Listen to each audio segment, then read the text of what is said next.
People who in underserved communities might want to expand their business or start a business. John Chapman reports an Omaha nonprofit that will soon be ready to help people in minority communities with loans made available through the state's Small Business Credit Initiative. Ashley Spivey owns Best Burger. She tells us getting her business started was difficult. And there are not intentional resources that are curated for Black-owned business owners.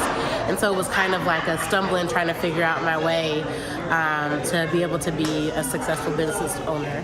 Belinda Williams is president and CEO of Omaha 100. She wants to help cut down some of the barriers preventing minorities from owning their own business. The minority community does have some unique challenges when it comes to accessing capital.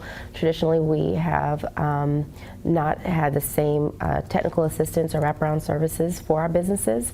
They're more usually lifestyle businesses or mom and pop businesses. Williams says help will come to disadvantaged communities from dollars allocated from the state Small Business Credit Initiative.